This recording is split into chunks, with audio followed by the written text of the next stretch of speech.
ओम गंग गणपतये नमो नमः।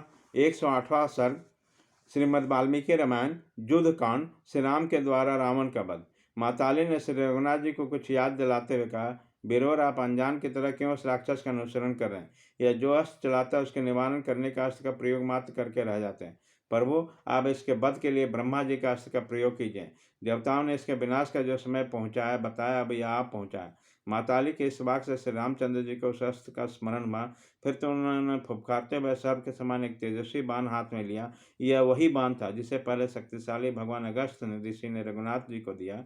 वह विशाल बाण ब्रह्मा जी का दिया वह युग में अमोघ था। अमित तेजस्वी ब्रह्मा जी ने पहले इंद्र के लिए उस बाण का निर्माण किया था और तीनों लोकों पर विजय पाने की इच्छा से देवेंद्र को ही पूर्व काल में अर्पित किया। उस बाण के वेग में वायु के धार में अग्नि के तथा सूर्य के शरीर में आकाश की तथा भारीपन में मेरु और मंदराचल की प्रतिष्ठिता की गई। वह संपूर्ण भूतों को तेज से बनाया गया। उससे सूर्य के समान ज्योति निकलते थे। वह स्वर्ण से भूषित सुंदर पंखों से युक्त स्वरूप से जलमान प्रलय काल के धूम युक्त अग्नि के समान भयंकर दीप्तिमान विषधर सर्पों के समान विषैला मनुष्य हाथी और घोड़े का विदीर्ण कर डालने वाला तथा शीघ्रतापूर्वक लक्ष्य को भेदन करने वाला था। बड़े बड़े दरवाजे, परिगों तथा पर्वतों का भी तोड़ फोड़ कर देने की उसमें शक्ति थी। उसका सारा शरीर नाना प्रकार के रक्त में नहाया चर्बी से परिपुष्ट हुआ देखने में बड़ा भयंकर था। ब्रज के समान कठोर महान शब्द से युक्त अनेकानेक युद्धों में शत्रु सेना को विदीर्ण करने वाला, सबको त्रास देने वाला तथा फुफकारते हुए सर्प के समान भयंकर था। युद्ध में वह जमराज का भयानक रूप धारण कर लेता। समर भूमि में कौवे, गीद, बगले, गिद्ध तथा पिचासों को वह सदा भक्ष प्रदान करता था। वह सहायक बानर युद्धपतियों का आनंद देने वाला तथा राक्षसों को दुख में डालने वाला था। गरुड़ के सुंदर विचित्र नाना प्रकार के पंख लगाकर वो पंखयुक्त बना हुआ था। वह उत्तम बाण समस्त लोकों और इक्ष्वाकु वंशियों के भयंकर नाशक था। शत्रुओं का कृत्य का अपहरण तथा अपने हर्ष के वृद्धि करने वाला था। उस महान सहायकों को वेदोक्त विधि से अभिनंदित करके महाबली श्री राम ने अपने धनुष पर रखा। श्री रघुनाथ जी जब उस उत्तम बाण का संधान करने लगे तब संपूर्ण प्राणी थर्रा उठे और धरती डोलने लगे। श्री राम ने अत्यंत कुपित होकर बड़े यत्न के साथ धनुष को पूर्ण रूप से खींचकर उस मर्मभेदी को बाण को रावण पर चला दिया।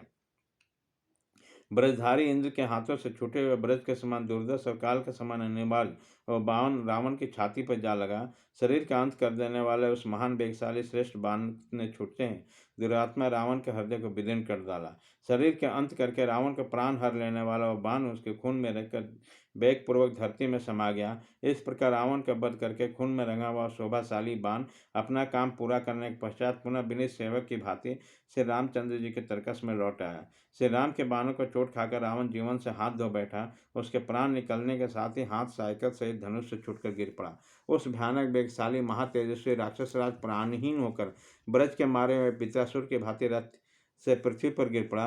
रावण को पृथ्वी पर पड़ा देकर मरने से बचे हुए संपूर्ण निशाचर स्वामी के मारे जाने से भयभीत होकर सब और भाग गए। दशानन रावण का वध हुआ देखकर विजय से सुशोभित होने वाले बानर जो वृक्षों द्वारा युद्ध करने वाले थे गर्जना करते हुए उन राक्षसों पर टूट पड़े। उन हर्षोल्लास से बानरों द्वारा पीड़ित किए जाने पर राक्षस भय के मारे लंकापुरी की ओर भाग गए क्योंकि उनका आश्रय नष्ट हो गया था। उनके मुख पर करुणाजनक आंसुओं की धारा बह रही थी। उसी समय बानर विनय लक्ष्य से सुशोभित होकर अत्यंत हर्ष और उत्साह से भर गए और श्री रघुनाथ जी के विजय और रावण के वध की घोषणा करने हुए जोर जोर से गर्जना करने लगे। उसी समय आकाश में मधुर स्वर से देवताओं की दुदंबियां बजने लगी। वायु दिव्य सुगंध बिखेरते हुए मंद मंद गति से प्रवाहित होने लगे। अंतरिक्ष में से भूतल से पर श्री रघुनाथ जी के रथ के ऊपर